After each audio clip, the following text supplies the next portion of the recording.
in John chapter 11 tonight, and this very familiar story, very straightforward, not a lot of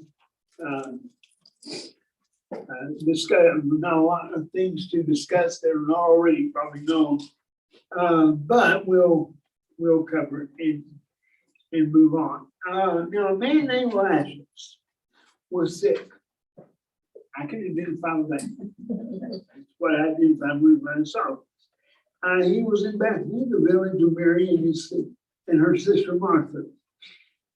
This Mary, his brother Lazarus, now lay sick, was the same one who poured perfume on the Lord and wiped his feet with her hair.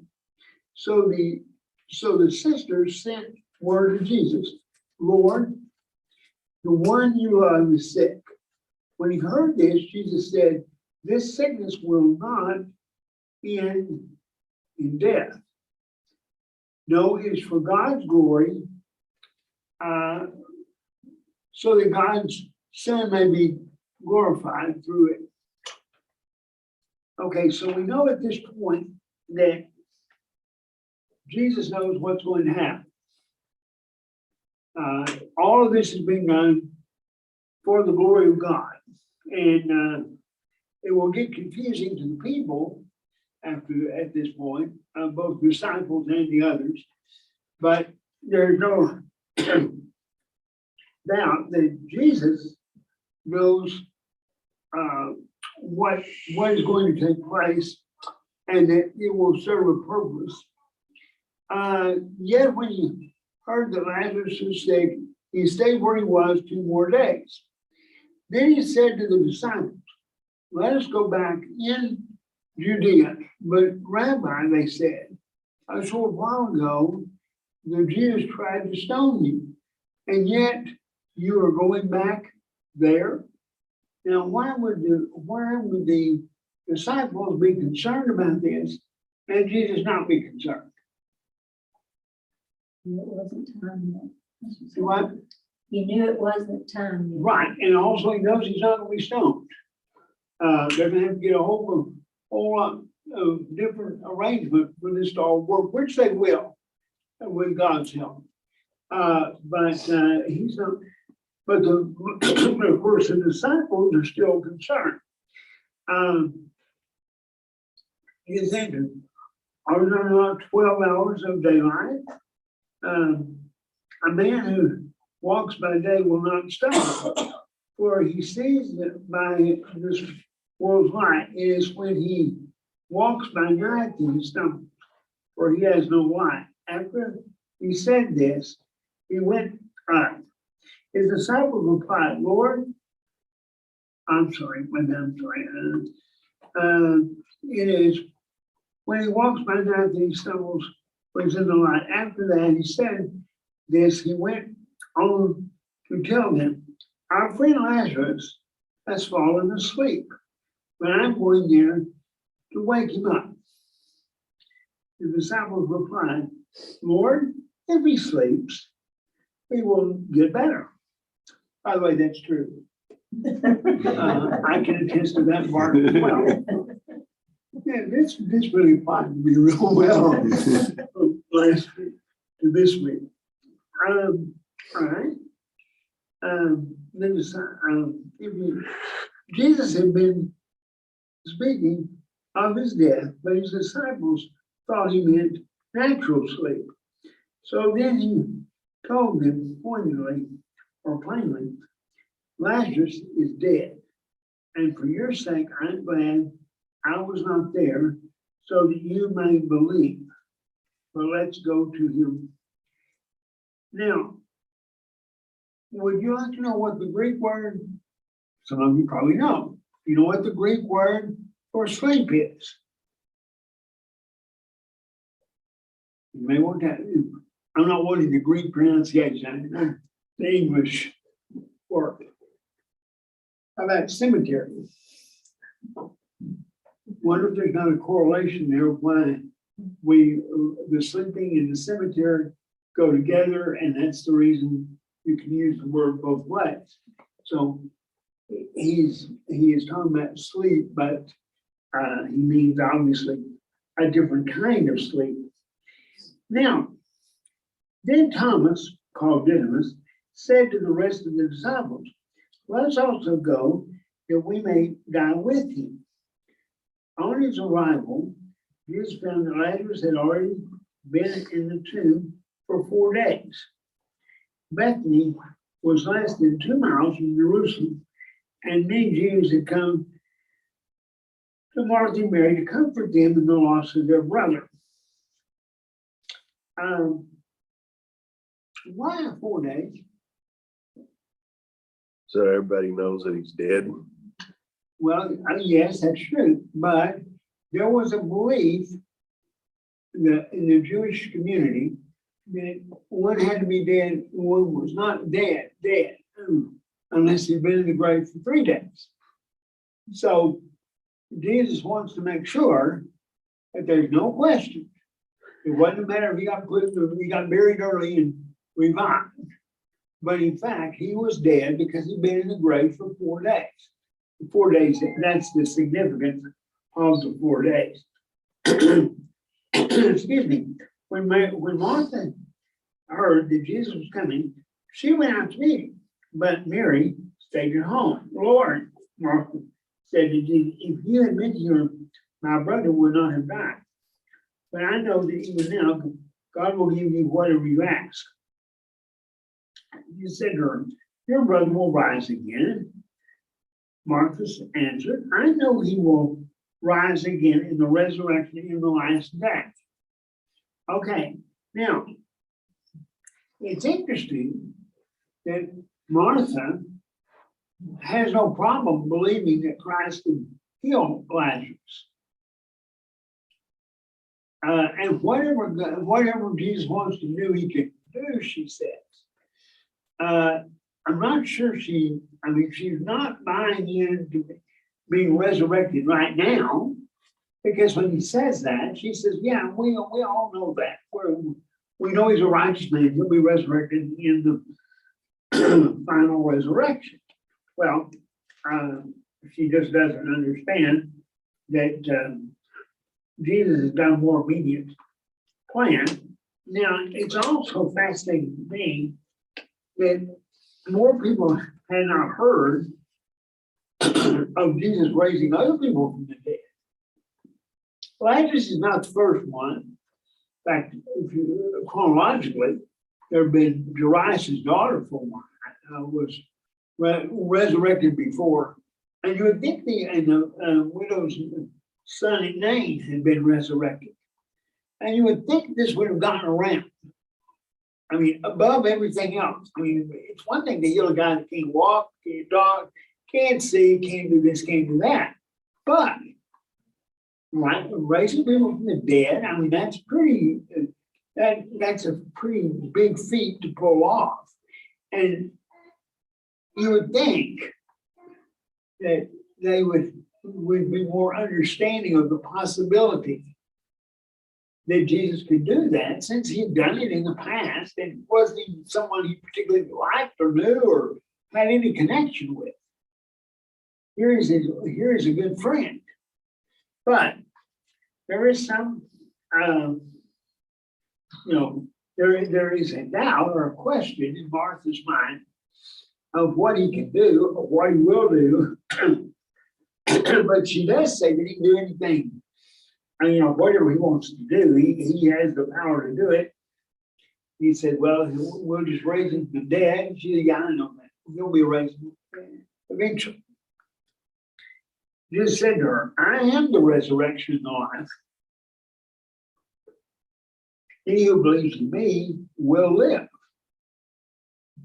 even though he dies. And whoever lives and believes in me will never die. Do you believe this? Yes, Lord, I believe that you are the Christ, the Son of God, who has come into the world. Now, the Greek word for resurrection is eternal life. So Jesus is saying, I am eternal life. when you're with me, when you're in me, with me, and connected to me, you won't die. You'll be, he would tell the Samaritan woman, you'll have living water. This will go on. Death happens in this life, but it's not permanent. It is not, death is not a set end result. It's a means to an end. You die, but only to be able to leave this world and go to the next. So it's not a bad thing if you are in Christ. It's what you've been waiting for. It's what you want to happen. Martha believes, and by the way, she says exactly, or virtually exactly, what Peter said. When Peter makes the great confession, you're the Christ, the Son of the living, we know you're the Christ, the Son of the living God. Martha says the same thing. Martha doesn't get as much credit for saying it as Peter does, but she basically says the same thing. All right.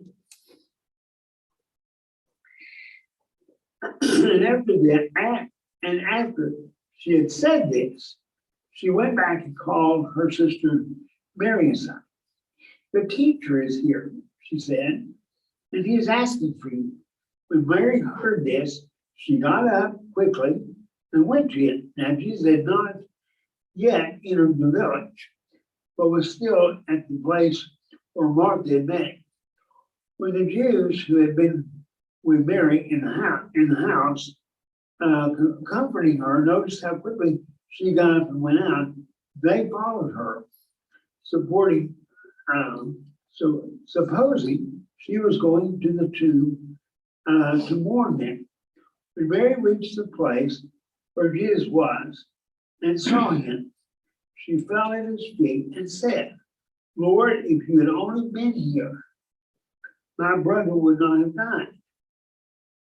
Here again, if Mary had followed Martha a little closer, we wouldn't have to go through this twice. But Mary didn't follow, and so she said virtually the same thing Martha did. You know, if you'd been here, you wouldn't have died. They had full confidence that Jesus had the power to heal, but it has not crossed over their minds yet that if you can heal the sick, can you raise the dead? Which of course Jesus can. When Jesus saw that she was weeping, and the Jews who had come with her were weeping, he was deeply moved in spirit and troubled. Where have you laid him? He asked. Come and see, Lord, she replied. Jesus wept. Then, the significance of Jesus wept is several. One, he is identifying with those around him. And the Bible says we rejoice for those who rejoice and we weep for those who weep, and Jesus did that. Even though there was no need for him to weep. Now, why was he weeping? Was he weeping over the death of Lazarus? Yes, to a degree, but he knows that's not the last one. Is he weeping because of the lack of belief in the people that are around him? That they can believe that he can heal, but he can't raise someone from the dead? Or is he simply weeping to show his humanity, that he's part of the human race that weeps at death of loved people? The Bible doesn't say. And I cannot tell you why Jesus wept. I would lean toward the idea of him identifying with humanity. This is what humans do. And it makes the story, or not the story, not even slow down the event. It makes the event more personal. I don't think it would have worked real well if Jesus had come in grinning and laughing and going, you fools, I'm going to raise him from the dead. He could have done it that way. He could have raised him from the dead without him being there. We know he's got power over distance. Doesn't even have to be in the area. Why does he come? I mean, it's one thing that, of course, we know he's let him die in order that he'll be glorified, that God will be glorified. We know that because that's what it says. But he doesn't have to be there. He can do it from the road. He can do it from where he's standing. Certainly doesn't have to get emotionally involved with these people, but he does. And I think the emotional involvement is part of his proof, part of the proof of the humanity that he exercised while here on earth, as opposed to his deity. It's also the shortest verse in the Bible. And when I was being paid by my parents to memorize scripture, that one didn't count. Didn't matter how well I do it in the version. Still, they refused to allow that one to be counted in the system. By the way, I got paid to memorize verses because I couldn't carry out the trash. So in order to earn an allowance or whatever you want to call it, that was how I earned money, was through memorization of scripture, which has paid off well. And I'm very thankful that they chose to do that. All right. Then the Jews said, see how he loved you. But some of them said, could not he who opened the eyes of the blind have kept the man from dying? Here you see we're stuck. Everybody's stuck at the same point. They all agree that he's got supernatural power. And yet they don't seem to understand where this leads to. And I'm frustrated a little bit of that. And I think Jesus was too, in that he's done it before. Now, if this was the only one and only resurrection, we could all sit back and go, yeah, we'd be the same way. But if you heard about it, surely, word of a resurrection has got to get around no bigger than Israel, Palestine yet. So it's not like it's a major, and he's dealing with many of the same people throughout this whole thing, but they don't get it, or they don't see it. Jesus, once worn deep in blue, came to the tomb. There was a cave with a stone laid across the entrance. Take away the stone, he said. But Lord, said Martha, the sister of the dead man, by this time there is a bad odor, for he's been there for 4 days. Again, the part of the knowledge of absolute death was the odor that comes with death. And again, there was the belief that for a couple of days after someone was buried, their spirit was not necessarily dead. And so Jesus is there making sure that there's no question. Then Jesus said, did I not tell you that if you believe, you would see the glory of God? So they took away the stone. And Jesus looked up and said, Father, I thank you that you have heard me. I knew you always hear me, but I said this for the benefit of the people standing here, and that they might believe that you sent me. Jesus has already talked to God about this. They have a communication. We don't have, it's not in scripture, but he already knows that this is what he's supposed to do. It's been either God told him or they discussed it. I have no idea. But my point being that there seems to be a correlation that Jesus did not have the absolute power as a human as a man on the earth to heal and to raise the dead and to do this without God's giving him that strength or that ability, if you will, which makes sense in that, well, of course, we have a hard time understanding this, getting our minds wrapped around it. But how was he totally human and how was he deity at the same time? He was totally, he was God on earth, and yet he was a man. And it says in Philippians that he gave up all his power and became a man.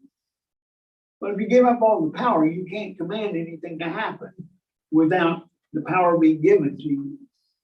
Now, it doesn't record, and we don't see any record of, as with the prophets of the Old Testament, it says it will say things like the power of God fell on Elijah and he was able to do X, or Elisha, or whoever it is.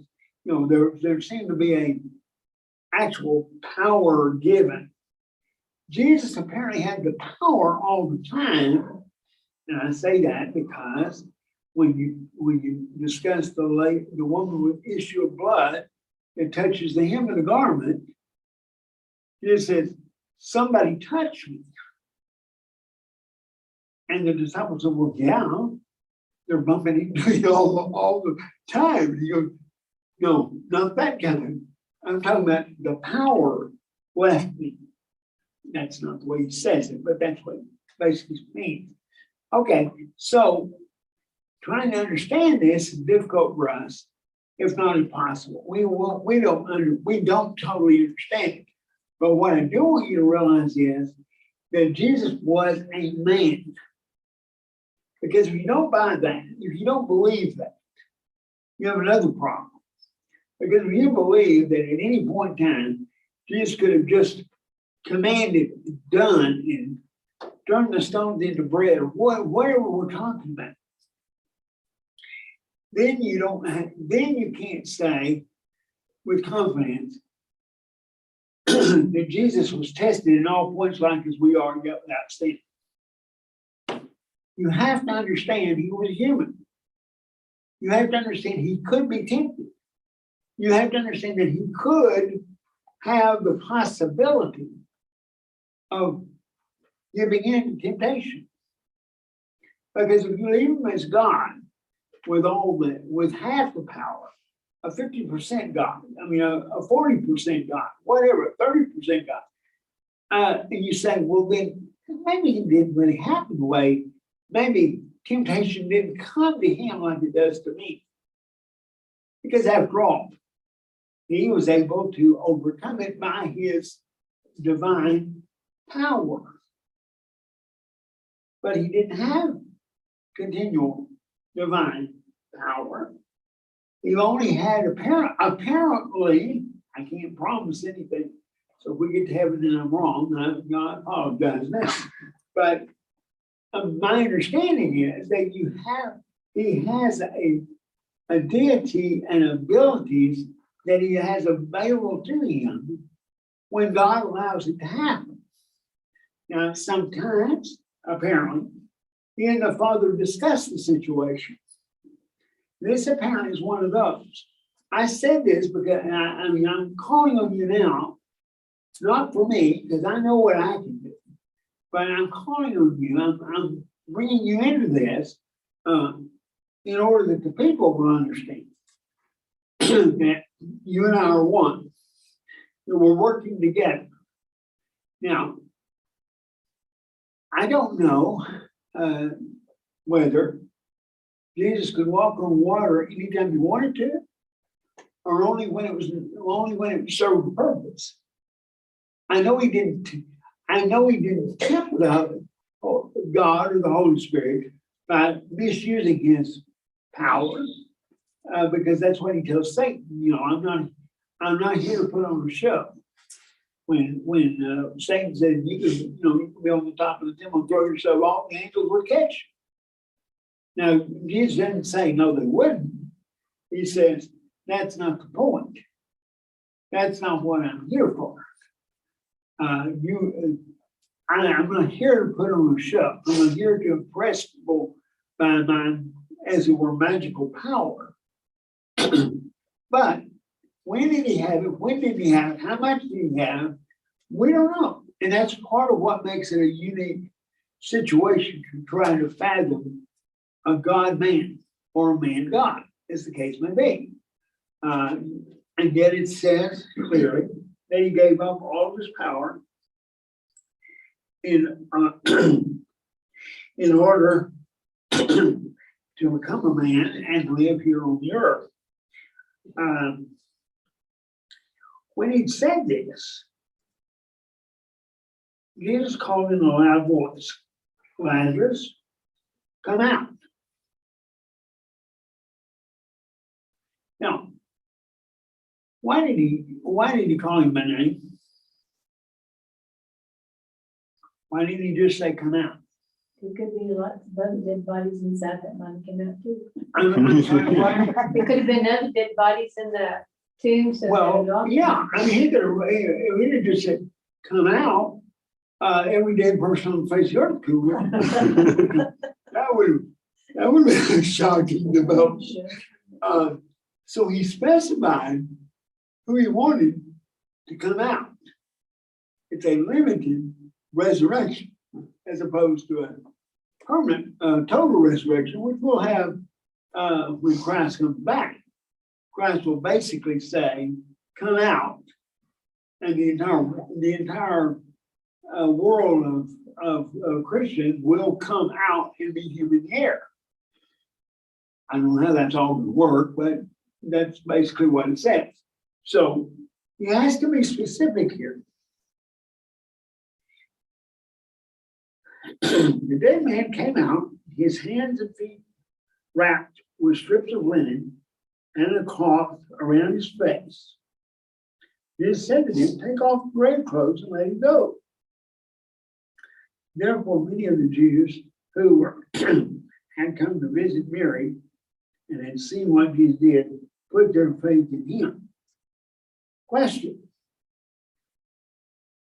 why did he come out bound and with the cloth on his face? That's how they prepared the dead back then. Okay. What happened when Jesus was resurrected? The cloth was wrapped and laid down. He didn't bounce out. Okay. He just came out and left everything in place. So we have a different type of resurrection. The resurrection of Lazarus is not the same kind of resurrection that Jesus had. There is a significant difference, and that is one could come out without bothering the clothes, the grave clothes. The other one is coming out tied, bound, and doing the best he can to get out of there. Now, as a result of the raising of Lazarus, what happened? What was the result? Are we glad that they raised Lazarus from the dead? I don't know. I've often wondered, because I'm a curious person, wonder what Lazarus did after he was resurrected. Same thing he did before he died. How many press conferences do you think they had asking him what it was like? Where were you? Were you in suspended animation? Did you know where you were? I mean, the question would just be astronomical. Now, what they ask, I have no idea. I would ask, if I'd been there, what was it like? What's it like to be dead? Did you go to heaven? Did you go to a waiting place? Did you leave did you know you were dead? I mean, all these questions, because you see, it's kind of a sad situation for Lazarus, in my opinion. He's made it. He's passed over. And suddenly, he's back. And he's got to face the same temptations he faced yesterday, except he's already been through it and come on, maybe on the other side. We don't know. My guess is that he was just for the 3 days, excuse me, 4 days, that he was in gray, that he was basically in suspended animation, is my guess. That raises a lot of issues when I say that, because I can't explain if I use that. I don't know what happened to, but I've often wondered what happened to Job's kids. We were the ones that were picked up in the tornado and are gone. They're killed. Satan kills his kids, family. They're having a birthday party or whatever.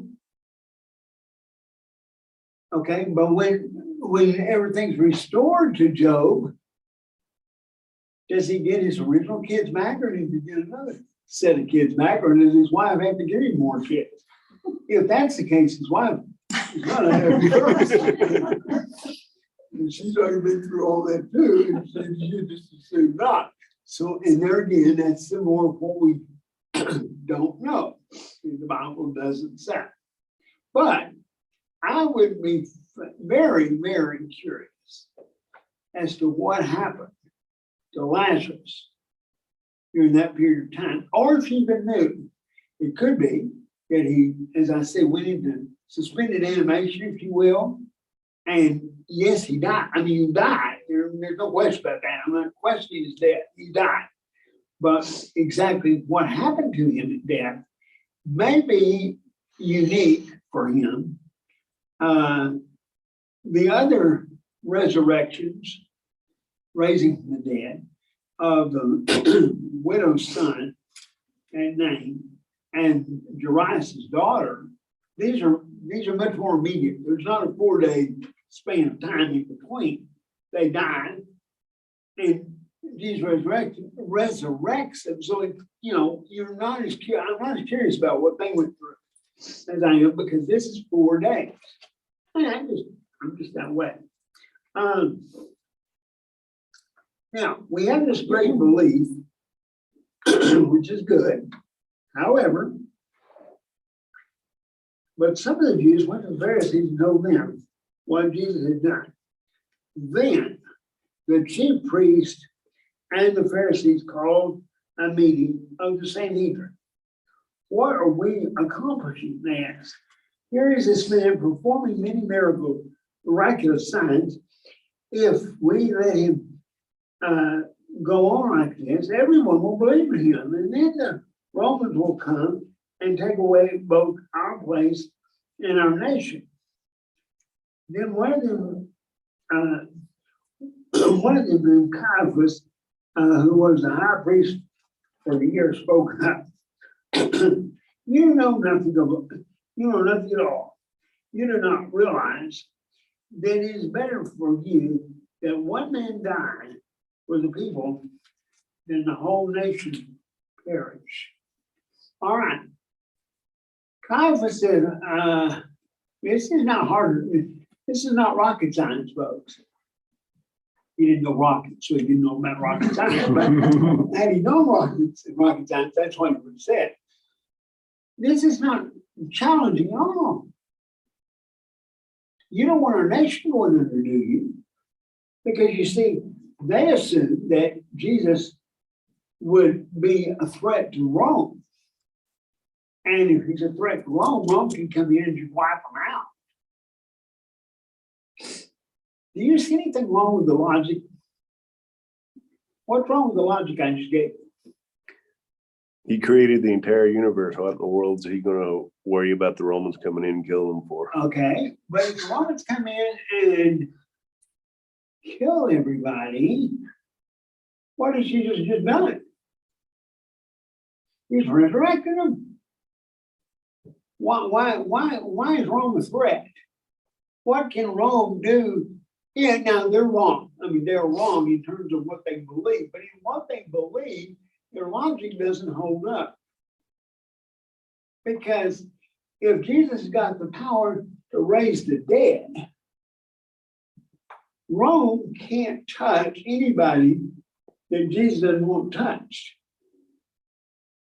But what are they really worried about?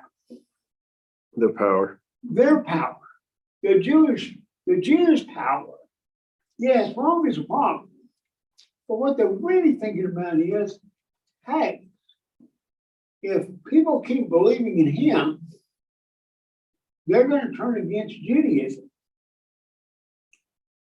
If they turn against Judaism, they're not going to come on the Day of Atonement, because he seems to be preaching something different. And if they don't come on the Day of Atonement, what's going to happen? We don't got no money. Because we've been counting on the Day of Atonement, all these different sacrificial days to have sacrifices there for them to buy. We're important here. This is our religious world. It's our nation. And this man is a threat. Is he a threat to, do they believe he's a threat to God? Maybe, but I don't think so. I don't think they're thinking that way at all. I think they're looking at strictly the earth and saying, we have a whole economy built up here. Our prestige, our value to the world is our connection to Judaism and what we do for people and what we require of people. And this man is coming in and he is a absolute threat.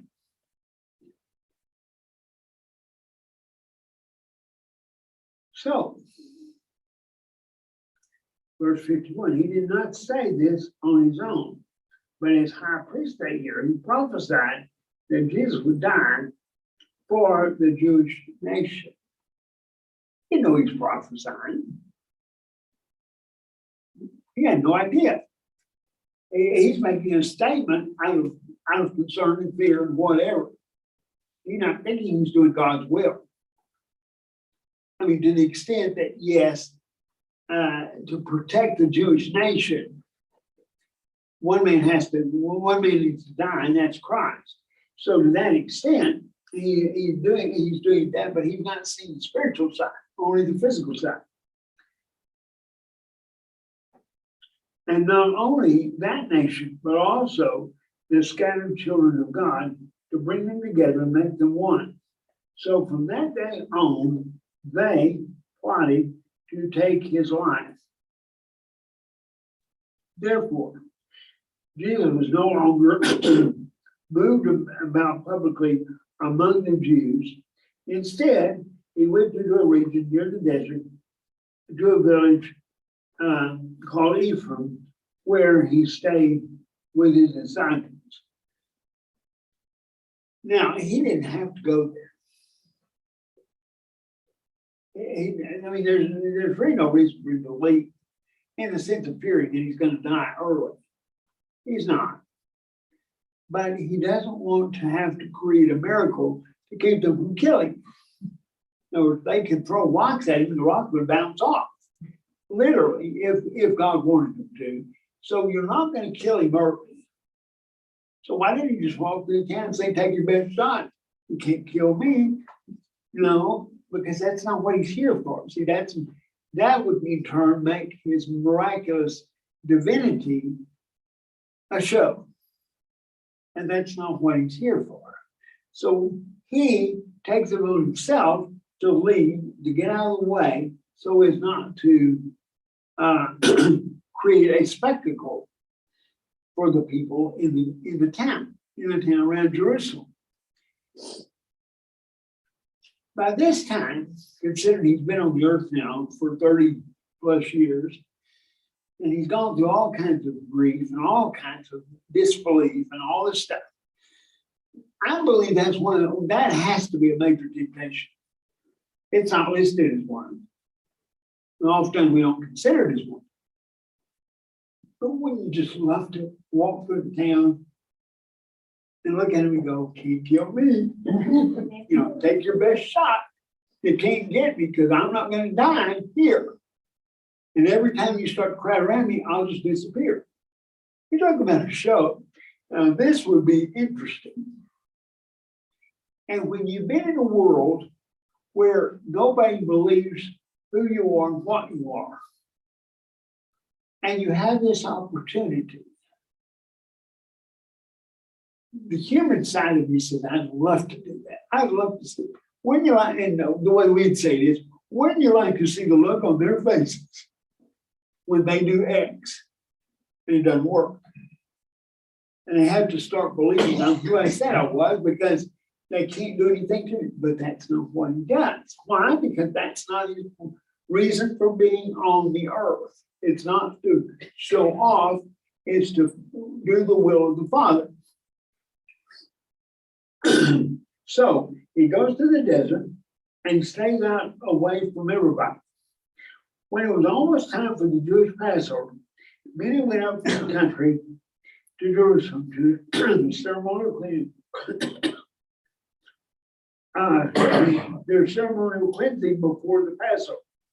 They kept looking for Jesus, and as they stood at the temple areas, they asked one another, "What do you think? Isn't he coming to the feast at all?" But the chief priests and Pharisees had given orders that if anyone found out where Jesus was, they should report it so that they might arrest him.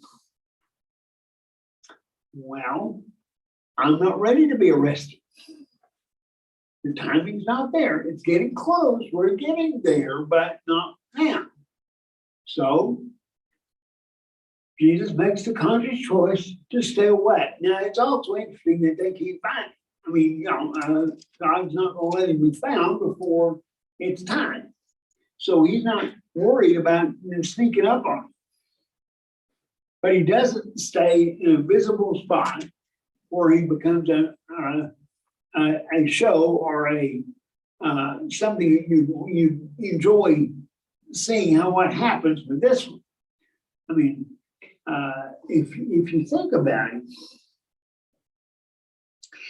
had Jesus been the kind of person many people are, the things he could have done, the things he could have had happen, would have made the videos and the shows a whole lot more fascinating than they are now. Because he could have done all kinds of good stuff, and they could, but he wasn't here to do a show. And he wasn't here to have videos made, okay? He was here to do the will of the Father. What is the will of the Father? That he be crucified, be buried, be resurrected 3 days later, and then return to the Father. That's what he's here for. So his timing, it's going to come, everything's going to work out according to the Father's will. And that requires him to be out of sight, out of mind, and out of presence of his enemies. Not because he fears them, but because the timing is not right. So we'll see as this progresses along now, we're getting closer and closer to that time. But from this point on, from the raising of Lazarus, he has to be careful. He has to change his methodology, not because he fears anybody, but because he doesn't want things to happen too quickly or to be put in situations that require divine intervention. So we're going to stop there tonight because our time's up. And I know time flies when we're having fun, but we will stop there and take up chapter 12 next week and continue our discussion of the believability of Christ. And why is the purpose of the book of John? That you might believe. Why is the story of Lazarus in there? For the same reason it was in there, for it happened in front of them at that moment. We read about it, we have the same possibility of belief or non-belief. Do you believe that Jesus raised Lazarus from the dead? If you do, then you're part of the group that believes he's the Son of God. because there are not too many people around who can do that. And so it's part of the belief process. John had it put in. He didn't have to put that story in. There was other stories he could put in. That's the one he chose, or God chose through him. Why? Because it was a good demonstration of the power of Christ on the earth as the Son of God, who had the power to raise people from the dead. I thank you, and you're dismissed.